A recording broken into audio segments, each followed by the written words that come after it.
if that splash with the top of connected, that would have definitely would have caused internal injuries and broken ribs on Coco. Who knows what that would do on her career?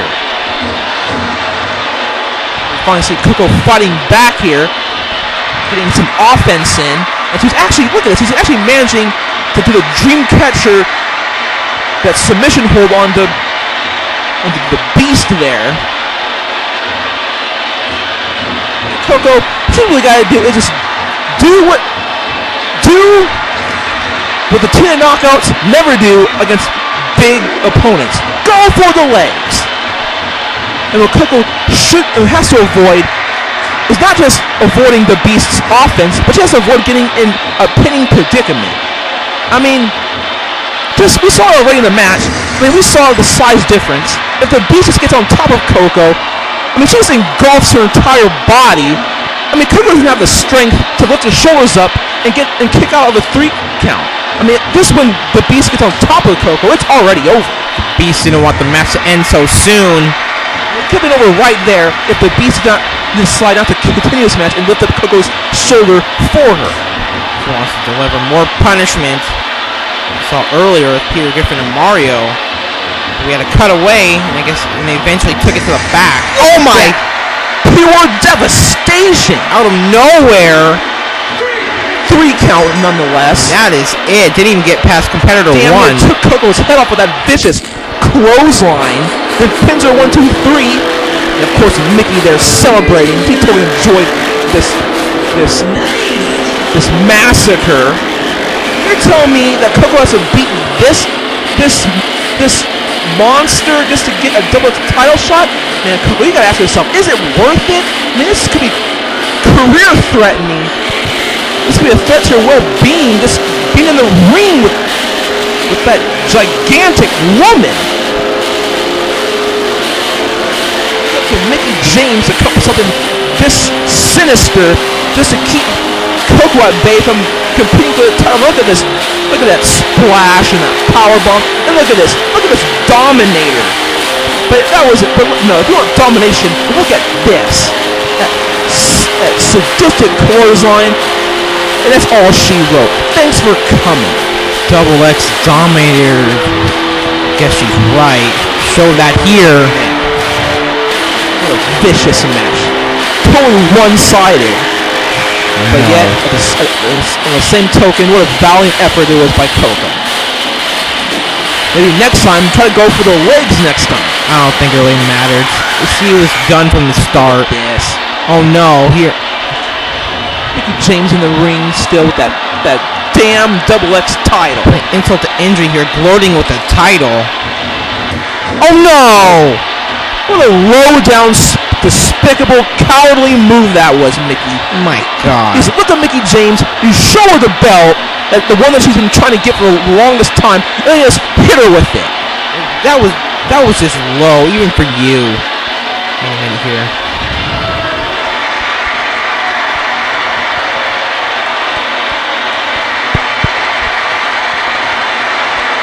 So it's true. Vicious can't believe he was sent to hell. He has that power.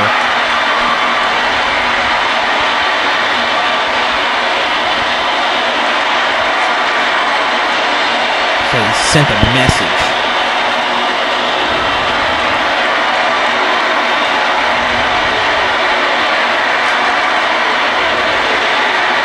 Vampire not giving in on Kreed's game here. So Vampiro's made his intentions clear. He wants that UWA title, and quite honestly, I wouldn't mind seeing Vampiro sending Vaughn Kreed to hell.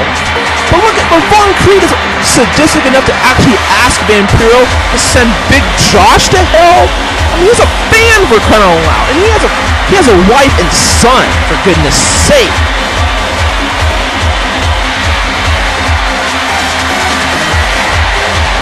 Still, I mean, Vampiro sending Vicious to hell. I mean, whoever knew that Vampiro had that power? I thought only Vicious is the only one in title who can send people to hell. Moving on for our next match. This is a match that, of course, Vince McMahon announced just a few minutes ago. So now the Suicidalos will be challenging the Brothers of Destruction, Kane and The Undertaker, in a tables match. Of course, the biggest shocker of all was that one at first fight, when we saw that it was Broly who was in fact the one who took out Filmo. Then the enforcer came down to confront him, challenged him to a match, and then Vince McMahon out of nowhere came out and it came in on the attack with Broly, and it became a double team. And Vince McMahon, along with the Broly, systematically took out our boss, the man, the pioneer, the man whose vision that this great company, the UWA, the man the man who made the greatest wrestling promotion in all the world, the enforcer, Nick Willis, was taken out by those two men. And of course, a lot of men in the backstage, the UWA came, at least valiantly tried to come to the enforcer's assistance. Of course, the Mythbusters were there, but of course, also were the Suicidals, also Badman and Death Rob. But who was there to stand in their way? Who was there to stand in their way, you ask? None other than these two. The Undertaker and Kane, two of the WWE's biggest heavy hitters. Okay, make that one of the WWE's heaviest hitters and his brother. And for those of you who follow Monday Night Raw, and those of you who have been following Kane for the last few years, you would notice that he's a former shell of what he used to be. Kane is simply not a monster anymore. I mean, Kane could get beat by the smallest man. It's not even funny.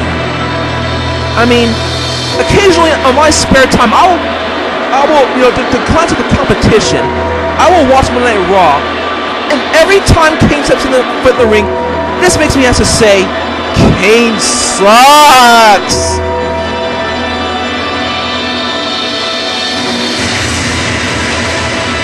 But this match right here up next is not about who sucks and who doesn't.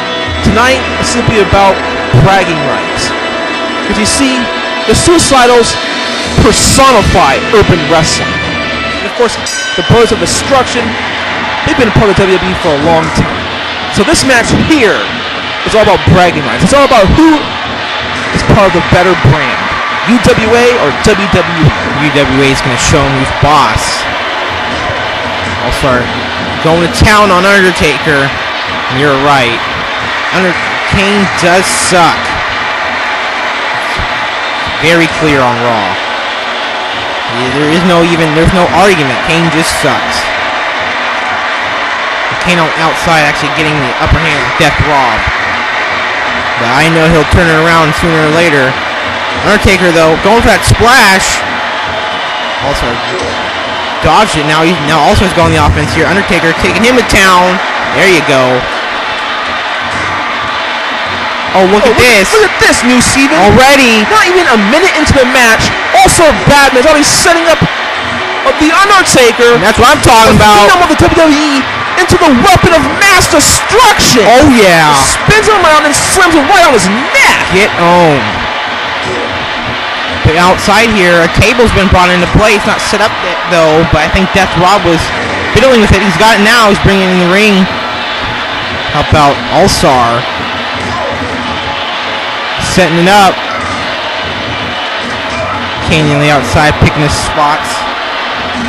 It's kind of hard to be unbiased here, though. I'm actually surprised that Vince McMahon would actually appoint this match as a tables match. I know. When the Suicidals, look at that teamwork right there. Look at that double team. When the Suicidals clearly excel in tables matches. They've been in so many great tables matches over the years. Hardly lose. So why would Kane and The Undertaker be challenging the Suicidals in the Suicidals match specialty? It's all McMahon's ego. It's all it is. That's what WWE wants to go the extra mile and to try to beat the Suicidals at their own game. I'll start getting out of that bear hug. I promise you this, WWE. You can talk the talk, but can you walk the walk? I don't think they can. Sure. The Kane and the Undertaker are awesome. I mean, don't get me wrong. They're great wrestlers. They're great entertainers. They're great personas. They're destructive. But are they as destructive, as powerful as the Suicidals? That's all I ask. Death Rob finally getting out of that lock with the help of All-Star. Back to Kane sucking. I mean, I've never seen anybody ever just throw Kane out of the ring like All-Star did. He just threw out like a sack of potatoes. I know, that was a little while ago though. That's the worst display of dominance over Kane I've seen since Batista did a Batista bomb. Not to mention lost to Kofi Kingston onto Kane and pinned him with a nonchalant cover. That was just terrible. That was the beginning of Kane's demise right there. Those of you watching it who are huge WWE fans, I'm sorry. If you're watching this, don't expect me to cross right down the middle. I'm a huge UWA fanatic. I mean, I always go for UWA. I think UWA is the greatest brand in all of professional wrestling.